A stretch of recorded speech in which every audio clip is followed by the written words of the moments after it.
Okay friends, welcome. आज के lecture में हम सीखते हैं कि अपने जावा प्रोग्राम्स के थ्रू अपने डेटाबेस के अंदर टेबल को कैसे क्रिएट करते हैं। क्योंकि मैंने आपको JDBC वगैरह सिखाया है तो आपको कॉन्सेप्ट प्रॉपर क्लियर होगा कि हमने आपको सिखाया था कि JDBC के थ्रू मतलब कि जावा के थ्रू अपने डेटाबेस के साथ कैसे कनेक्शन बनाते हैं और उसका बेसिक कोड कैसे लिखते हैं, ठीक ना। और इस वीडियो में मैं आपको आज सिखाऊंगा कि अपने JDBC अपने जावा प्रोग्राम के थ्रू और JDBC का कॉन्सेप्ट यूज करके अपने डेटाबेस के अंदर टेबल को कैसे क्रिएट करते हैं, ठीक ना। तो यह सबसे पहले हम क्या करेंगे, अपने जावा फाइल के अंदर यह पैकेज जो है import java.sql, इस पैकेज को इंपोर्ट कर लेंगे। जब हम इस पैकेज को इंपोर्ट करेंगे तो क्या होगा, यह जो दिख रहा है आपको 1 2 3 4 यह कुछ क्लासेस और इंटरफेसेस आपके फ़ाइल के अंदर लोड हो जाएगी। आपको पैकेज का कॉन्सेप्ट में बताया था कि कैसे पैकेज को अपने फाइल के अंदर इंपोर्ट करते हैं और कैसे इंपोर्ट नहीं करते हैं। अगर आपने उस वीडियो को नहीं देखा है तो पहले आप उस वीडियो को देख लें ताकि आपको पैकेज का कॉन्सेप्ट अच्छे से क्लियर हो जाए, ठीक ना।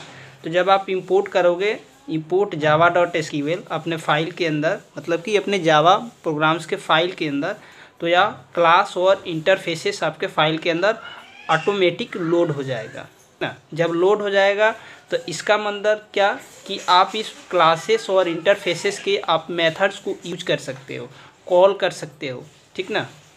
तो या तो फिर आप import java.sql.strict लिख लो, मतलब कि स्टार लगा करके इंपोर्ट कर लो, या फिर एक एक करके आप क्लास और इंटरफेसेस को इंपोर्ट करो। जैसा आपको पॉसिबल लगे वैसा आप करो, नो प्रॉब्लम। उसके बाद देखो, जब आप इंपोर्ट कर लोगे तो आपको क्या करना है, एक क्लास बनाना है। क्लास के नाम आप कुछ भी रख सकते हो, नो प्रॉब्लम।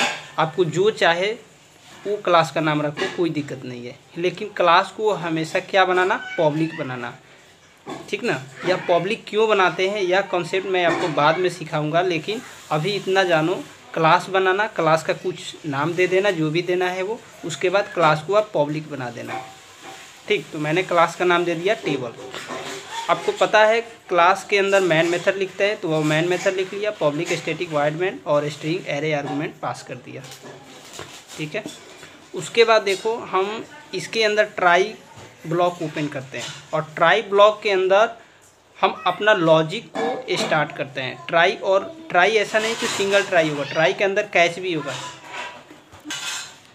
तो देखो यहाँ पे ट्राई बंद हुआ, ट्राई बंद जैसे हुआ क्लोज हुआ, उसके बाद कैच स्टार्ट हुआ और कैच ब्लॉक हमने स्टार्ट करके क्लोज कर दिया, फिर एक दूसरा कैच ब्लॉक लिखा और फिर उसे क्लोज कर दिया, ठीक ना। तो ट्राई, और आपको एक ट्राई निकालना है और एक ट्राई के पास आपको 2 कैच ब्लॉक लिखना है, ठीक ना। उसके बाद आपको क्या करना है, इसको बंद कर देना है। फिर हम आते हैं प्रोग्राम्स के ऊपर। उसके बाद क्या करना है, आपको ट्राई ब्लॉक के अंदर एक स्टेप लिखना है, लोड ड्राइवर क्लास। उसके बाद क्या करना है, ड्राइवर क्लास को लोड करने का तरीका क्या है, क्लास डॉट फॉर नेम, और इस मेथड के अंदर आप ब्रैकेट्स में पास कर दोगे ड्राइवर का नाम। यह क्या है, यह डेटाबेस का ड्राइवर क्लास है और इसमें सबसे पहले आपको डेटाबेस का ड्राइवर क्लास लोड करना पड़ेगा, क्योंकि ड्राइवर क्लास का कॉन्सेप्ट ही ऐसा होता है कि हमारे डेटाबेस से कनेक्शन बनाना।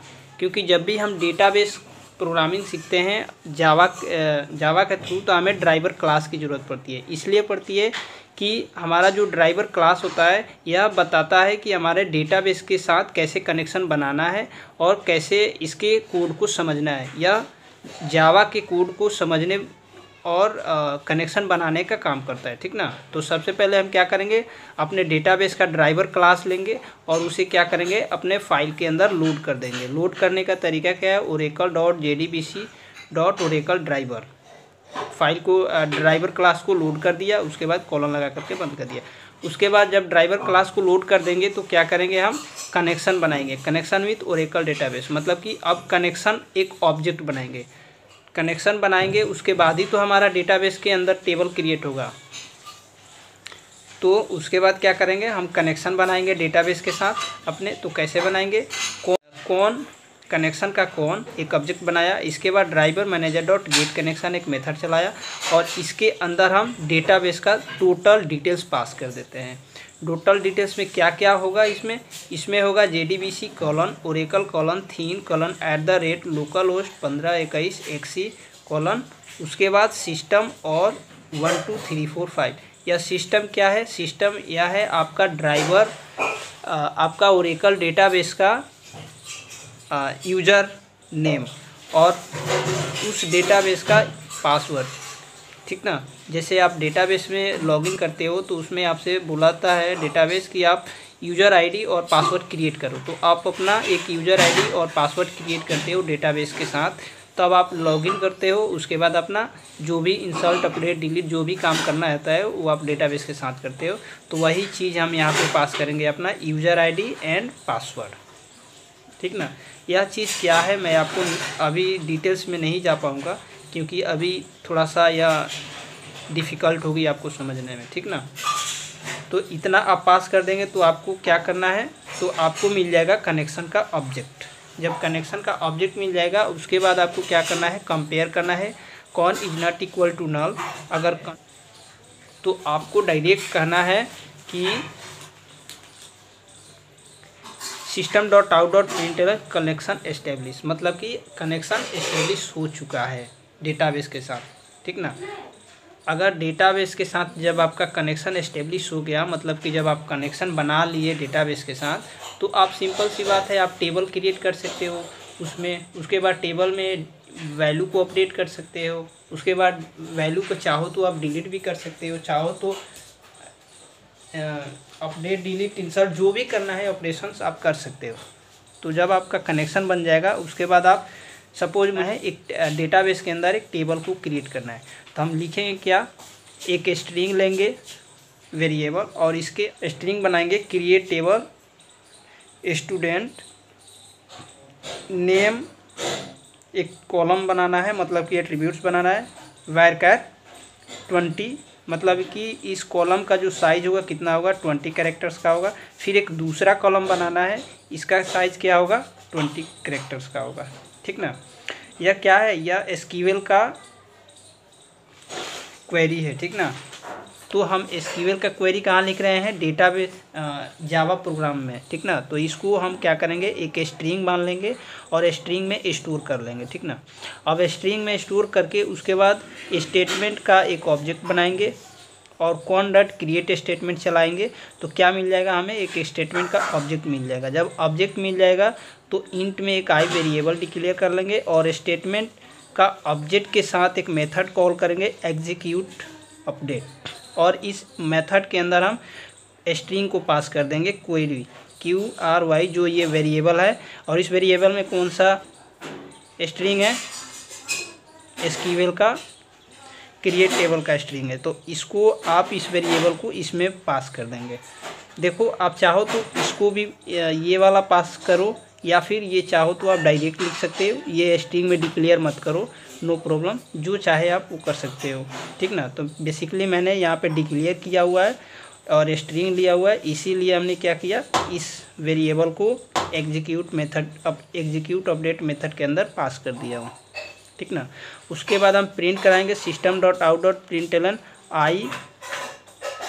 आई को प्रिंट करेंगे। उसके बाद इन्वर्टर कमांड में टेबल क्रिएटेड, अगर आई में अगर 1 है इसका मतलब कि टेबल क्रिएट हो चुका है। यह रिटर्न करता है क्या, यह क्या रिटर्न करता है, स्टेटमेंट जो एग्जीक्यूट अपडेट है ये क्या रिटर्न करता है, उस system.out.println और उसके बाद आई को प्रिंट करेंगे और उसके बाद लिख देंगे मैसेज में ये टेबल क्रिएटेड, तो टेबल हमारा क्रिएट हो जाएगा। उसके बाद हम क्या करेंगे, इफ़ को बंद कर देंगे। उसके बाद हम क्या करेंगे, एक्सेप्शन को हैंडल करेंगे। कैच को ओपन किया और क्लास नॉट फाउंड एक्सेप्शन में एक ऑब्जेक्ट पास किया और प्रिंट स्टैक ट्रेस एक मेथड कॉल किया। अगर आपके कोई क्लास के अंदर एरर है तो यह रिटर्न कर देगा एरर, अगर क्लास नॉट फाउंड बोल देगा और एरर बता देगा कि आपके क्लास के अंदर कहाँ पे ऐसा प्रॉब्लम आ रहा है। अगर कुछ नहीं है तो ये डायरेक्ट चलता चलेगा प्रोग्राम्स। उसके बाद कैच ब्लॉक में फिर एसक्यूएल एक्सेप्शन को हैंडल कर लेंगे और प्रिंट स्टैक ट्रेस लिख देंगे। अगर एसक्यूएल के अंदर कुछ एरर है तो वो भी रिटर्न करके दे देता है, या print out stack trace methods, ठीक है। उसके बाद हम मैन मेथड को बंद कर देंगे, उसके बाद क्लास को बंद कर देंगे।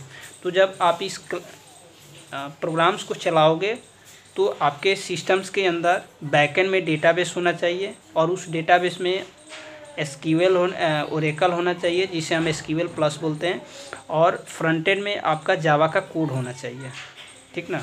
तो जब आप कनेक्शन इस्टेब्लिश कर लोगे, उसके बाद टेबल क्रिएट का क्वेरी चलाओगे और जब प्रोग्राम को रन करोगे तो क्या होगा, जब इस प्रोग्राम के आप चलाओगे तो क्या होगा, आपका ये देखो डेटाबेस है और डेटाबेस के अंदर आप एक स्टूडेंट के नाम से एक टेबल क्रिएट हो जाएगा, मतलब कि एक टेबल बन जाएगा और उसमें 2 फील्ड होंगे, एक नाम होगा और उसका एक एज होगा।